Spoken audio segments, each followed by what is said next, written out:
आता ज्या आपण तोंडानं बोलतोय किमान तेव्हा एखादा 100,000 रुपयाचा बोनस पर क्विंटलनं दिलं पाहिजे, असं कधी वाटलं का तुम्हाला? 15 वर्षाच्या काळात एकही डाव बोनस दिला नाही अध्यक्ष महोदय. एकही डाव जास्तीचा भाव कमी देतोय म्हणून बोनस दिला नाही. अध्यक्ष महोदय, आम्ही पाहतोय का फक्त 15% नफा धरून नाही काढला. आता जर आम्ही कापसाचे भाव उत्पादन खर्चावर आधारित भाव काढले तर कापसाचे भाव 5,990 रुपये नफा न धरता निव्वळ खर्च 5,990 रुपये होतं. 15% नफा धरला तर तो 6,550 रुपये होतोय. किमान जो खर्च आमचा आहे तो तरी निघाला पाहिजे का नाही? एक शेतकरी मोठा डोक्यावर हात घेऊन बसला होता. राज्यातला मुख्यमंत्री गेले, पंतप्रधान गेले, का बसला असा निराशानं? आणि खत देतोय तुम्हाला, पाणी देतोय, लागलं तर जलयुक्त शिवार आहे, धरणाचं पाणी आहे, खतावर सबसिडी आहे, कर्जमाफी देतोय, हे सगळं देतोय. ऊट आता शेती कर म्हणजे सगळं देता, आपण भाव देता का?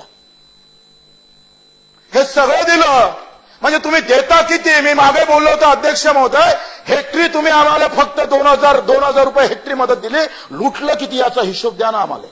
शेतकऱ्याला लुटलं किती ते कोण सांगणार आहे? ते काँग्रेसचं असू दे, राष्ट्रवादीचं असू दे का भाजप शिवसेनेचं असू दे, तुम्ही लुटलं किती त्याचा हिशोब पहिले दिला पाहिजे. मंत्र्यानं धावेला सांगितलं पाहिजे का ही आम्ही माफी मागतोय, तुम्हाला लुटलं जास्तंय. अध्यक्ष महोदय, पर क्विंटला मागं 2,000 लुटलं.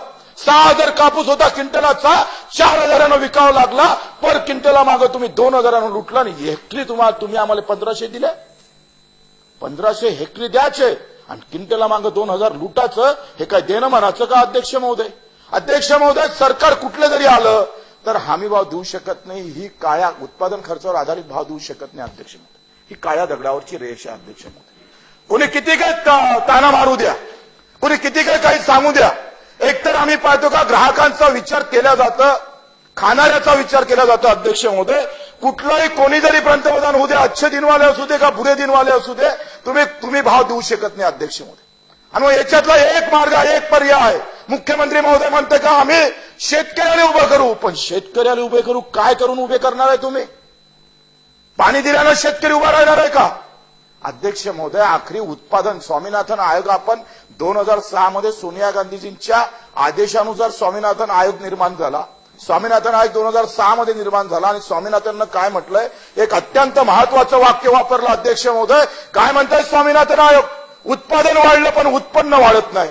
उत्पादन वाढवलं शेतकऱ्यानं पण खिशात पैसे येत नाही अध्यक्ष महोदय.